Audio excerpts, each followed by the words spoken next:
அனைவருக்கும் வணக்கம்மா. இன்னைக்கு ஒரு நல்ல பதிவு தான் பார்க்க போகிறோம். அதாவது இப்போ இருக்க காலகட்டத்தில் எல்லாருடைய இளைஞர்களுக்காக இருக்கட்டும், இல்லது நல்லா படிச்சிட்டு இருக்க பெண்களாக இருக்கட்டும், எனக்கு வேலை சரியாக கிடைக்க மாட்டேங்குது, என்னுடைய படிப்புக்கேற்ற வேலை கிடைக்கல அப்படிங்கிறவங்க, நான் நல்ல வேலைக்கு போகணும்னு நினைக்கிறேன். ஆனால் அந்த வேலை எனக்கு பிடிச்சிருந்தாலும் அங்கே என்னால் இருக்க முடியல. யாராவது என்கிட்ட பிரச்சனை பண்ணிக்கிட்டே இருக்காங்க, நிம்மதியே இருக்க மாட்டேங்குது. நான் செய்கிற வேலைக்கான எனக்கு தகுதியான பணம் சம்பளம் கிடைக்க மாட்டேங்குது. நான் ஒரு இடத்துல வேலை செய்யவே முடியல. கொஞ்ச நாள் வேலையில் இருக்கேன், அதுக்கப்புறம் நான் அந்த வேலையை விட்டு வந்துடுறேன் அப்படின்னு சொல்கிறவங்களுக்காக தான் இந்த பதிவு. அதாவது ரொம்ப எளிமையான பதிவு தான். நம்ம இதை ஞாயிற்றுக்கிழமையும் செய்யலாம், செவ்வாய் வெள்ளிக்கிழமையும் நம்ம செய்யலாம். ஆனால் தினந்தோறும் நம்ம சூரிய பகவானை வழிபாடு செய்தல் அப்படிங்கிறது ரொம்பவே ஒரு விசேஷம். அதுவும் வேலை இல்லை, சரியான வேலை இல்லை அப்படின்னு சொல்கிறவங்க தினந்தோறும் காலையில் குளிச்சுட்டு சூரிய பகவான் வழிபாடுங்கிறது ஒரு நல்ல பலனை தரும். நீங்கள் நாளைக்கு என்ன பண்ணுறீங்கன்னா, காலையிலே குளிச்சுட்டு சூரிய பகவான் முன்னாடி உங்களுக்கு உங்கள் வீட்டு முன்னாடி சூரிய பகவான் வந்தால் பாருங்கள். அப்படி இல்லை அப்படின்னு சொன்னால் மொட்டை மாடி இருந்தால் மொட்டை மாடிக்கு போயிடுங்க. அதுவும் இல்லை மேம், நாங்கள் அப்பார்ட்மெண்ட்டில் இருக்கோம் அப்படின்னு நீங்கள் சொன்னீங்க அப்படின்னா பரவாயில்ல, வீட்லேயே சூரிய பகவானை நினச்சி ஞாயிற்றுக்கிழமை இந்த வழிபாடு செய்யுங்க. அதாவது முழு கோதுமை இருக்குது பார்த்தீங்களா, அந்த முழு கோதுமையை ஒரு தரையில், அதாவது சுத்தமாக தொடச்சிட்டு அந்த தரையில் பரப்பிடுங்க. அது மேலே அப்படி இல்லை அப்படின்னு சொன்னால் ஏதாவது சிவப்பு துணி அல்லது மஞ்சள் துணி அது மாதிரி இருந்தால் வச்சுக்கோங்க. அதுவும் எங்ககிட்ட இல்லை அப்படின்னு சொன்னீங்கன்னா பித்தளை தட்டு நம்ம வீட்டில் எல்லார் வீட்லேயுமே இருக்கும்.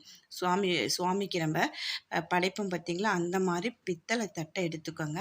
அதில் முழு கோதுமையை பரப்பிட்டு 2 அகல் விளக்கு எடுத்துக்கோங்க. 2 அகல் விளக்குலையும் நெய் தீபம் ஏற்றிட்டு உங்களுடைய வேண்டுதல், எனக்கு நிரந்தர வேலை வேணும், அப்படி எனக்கு வேலை கிடைச்சாலும் நல்ல சம்பளம் இல்லை, பதவி உயர்வே கிடைக்க மாட்டேங்குது, யாராவது ஒருத்தவங்க இதை தடுத்துக்கிட்டே இருக்காங்க அப்படின்னு என்ன உங்களுடைய வேண்டுதல் எதுவாக இருந்தாலும் மனதார வேண்டிக்கிட்டு 48 நாள் இதை நீங்கள் தொடர்ந்து செஞ்சுட்டு வந்தீங்கன்னா, ஆண்களாக இருந்தாலும் சரி பெண்களாக இருந்தாலும் சரி, இல்லை இப்போலாம் பசங்க செய்ய மாட்டாங்க அப்படின்னா வீட்டில் அவங்க அம்மா இதை எடுத்து செய்யலாம். தன்னுடைய குழந்தைக்காக அம்மாவுடைய வேண்டுதல் கண்டிப்பாக நிறைவேற்றி வைப்பாங்க. அப்போ அம்மா செய்யலாம். இல்லை பெண்களாக இருந்தால் வீட்டில் அவங்க கூட செய்யலாம். கல்லூரி முடிச்சுட்டு இருக்கிறவங்களா இருந்தீங்கன்னா, வேலை கிடைக்கலன்னா அவங்க கூட இந்த மாதிரி வேண்டுதல் வச்சு அம்மாக்கள் கூட வேண்டுதல் வச்சுட்டு இதை நம்ம செஞ்சிட்டே வரலாம். இந்த பரிகாரம் 48 நாட்கள் செஞ்சுட்டு வரலாம். அது போக என்ன பண்ணலாம், வளர்பிறை வெள்ளிக்கிழமை நீங்கள் 9 வாரம் நீங்கள் அம்மன் கோவிலுக்கு போயிட்டு அம்மனுக்கு பச்சை புடவை நீங்கள் சாத்தி வந்தீங்க அப்படின்னு சொன்னால், அதாவது 9 வாரமும் பச்சை புடவை சாத்தணுங்கள. ஒரு வாரம், அந்த 9 வாரத்தில் ஏதாவது ஒரு வாரம் நீங்கள் செலக்ட் பண்ணிவிட்டு அதில் ஒரு வாரம் மட்டும் பச்சை புடவை நீங்கள் சாத்தி அம்மனுக்கு வேண்டுதல் வச்சிங்க அப்படின்னா உங்களுக்கு நல்ல வேலை கிடைக்கும், கை நிறைய சம்பளம் கிடைக்கும், வேலையில் இருக்க பிரச்சனைகள் குறையும், எதிரிகள் தொல்லை குறையும். இந்த மாதிரி நமக்கு இருக்கிற பிரச்சனையே பணப்பிரச்சனைக்கான காரணம் என்ன, நல்ல வேலை கிடைக்கல அப்படிங்கிறதுக்காக தான். அப்போ நல்ல வேலை கிடைச்சி நமக்கு நல்ல பணவரவு இருந்துச்சுன்னாவே பணப்பிரச்சனை இருக்கவே இருக்காது. அதனால் இந்த மாதிரி நம்ம சின்ன சின்ன பரிகாரங்கள் செஞ்சு நம்மளுடைய வாழ்க்கையில் இருக்க பிரச்சனைகளை தீர்த்துக்கிட்டே வந்துடலாம். அதாவது நம்மளுடைய பிரச்சனைகளை நம்ம வெளியில் யார்ட்டையும் சொல்கிறத விட நம்ம கடவுள்கிட்ட ஒப்படைச்சிட்டு என்னுடைய பிரச்சனையை தீர்த்துரு அப்படின்னு சொன்னால் கண்டிப்பாக தீர்த்துருவாங்க.